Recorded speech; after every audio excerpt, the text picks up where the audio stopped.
السلام عليكم ورحمة الله تعالى وبركاته. نتمنى إن شاء الله تكونوا كاملين بخير وعلى خير ويتلقاكم الفيديو نتوما في أفضل وفي أحسن حال. نبداو فيديو ديالنا بالصلاة على سيدنا محمد. اللهم صل وسلم وبارك على سيدنا وحبيبنا محمد وعلى آله وصحبه أجمعين.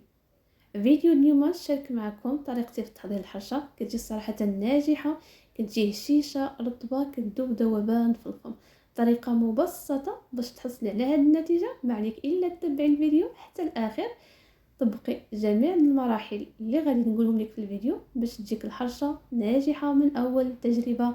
الا ما كانش كتصدق لك غادي ان شاء الله تولي تصدق لك، والا ما عمرك جربتيها جربيها بهذه الطريقة راه غادي تصدق لك 100%. كتجي هشيشه رطبه واللون تاعها موحد، يعني ما كتجيش هكا محروقه ولا نص طيبه نص خضراء. كتجي واعره في الشكل تاعها، في الطياب ديالها وفي المذاق نتاعها، وكتبقى معك رطبه مده طويله.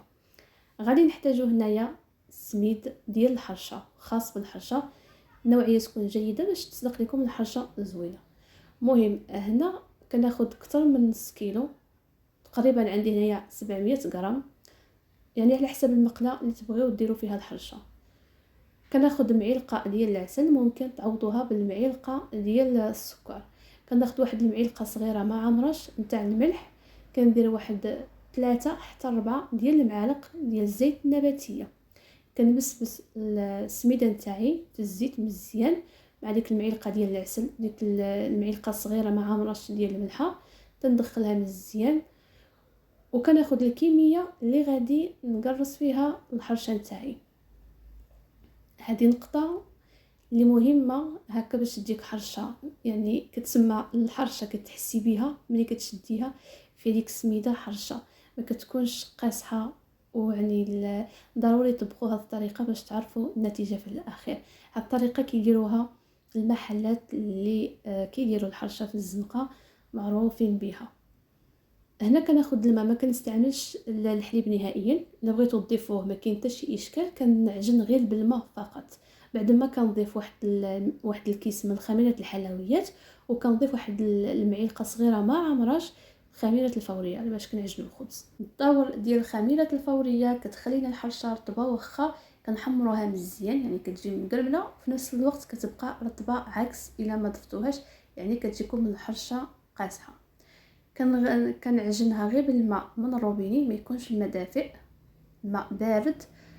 ملي غنعجنوها تكون عجينه مرخوفه، نخليوها واحد 4 ديال الدقائق باش هكا يتضاعف شويه الحجم تاعها وكتنفق السميده باش تجينا كذلك الحرشه رطبه اكثر. هنا كناخذ المقله اللي غادي نقرص فيها الحرشه، كندهنها مزيان بالزبده، وكنضيف ديك الكميه اللي حيدنا في الاول ديال السميده اللي فيها الزيت وكذلك شويه تاع الملح ومعلقه ديال العسل. كنبدا نقرص الحرشه نتاعي بهذا الشكل.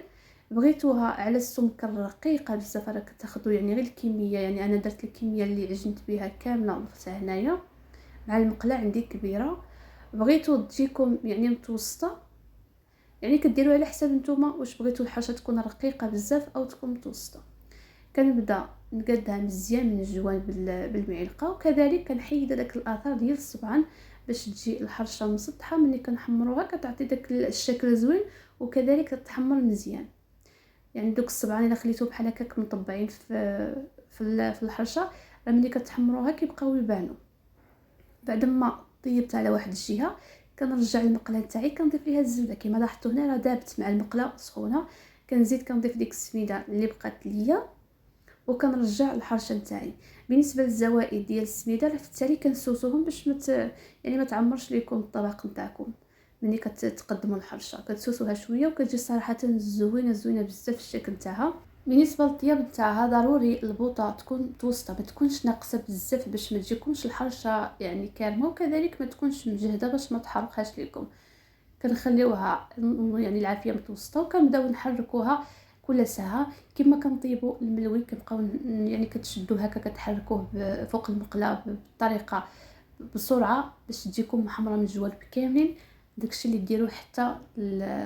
ديروه حتى الحرشه باش تجيكم محمره. هنا كنطبقوا صراحه جوج يدين، خص ضروري جوج يدين. نتيا كتبقاي تدوري فيها او كتشدي المقله كل ساعه يعني كدوريها على واحد الجهه باش تجيك صراحه محمره بهذا اللون، ما تجيكش يعني جهه طيبه وجهه خضراء. كتجي صراحه زوينه بزاف، والسمك نتاعها ممكن ترقوها اكثر. انا كتعجبني بهذا السمك. هكا كتحليها وكتعمريها هكا بالفرماج، وكذلك حتى وليدات الصغارين تعمليها بالشكلاط، كتجي صراحه زوينه بزاف هاد الحرشه، وطريقه بسيطه كما لاحظتوا واقتصاديه. ما كنحتاجوش يعني الزبده نبقاو نعجنوا فيها الزبده، وكذلك نعجنوها بالحليب غير بالماء فقط. وكما لاحظتوا معايا من بدايه الفيديو، سميده مع معلقه نتاع العسل. ديك المعلقه نتاع العسل هي اللي كيعطيها هذا اللون، هكا كتجي محمره وكتجي شويه حلوه. اللي بغى يعني ما بغاش تجي هكا حلوه، الناس هكا اللي مرادين بالسكر كينقص واحد الكميه قليله بزاف. وكذلك الملح كدير واحد المعلقه مع مرش. فهذه هي الحرشه تاع اليوم، كتجي صراحه زوينه بزاف. نتمنى ان شاء الله تجربوها، طريقه بسيطه. خليتكم على خير، السلام عليكم ورحمه الله تعالى وبركاته.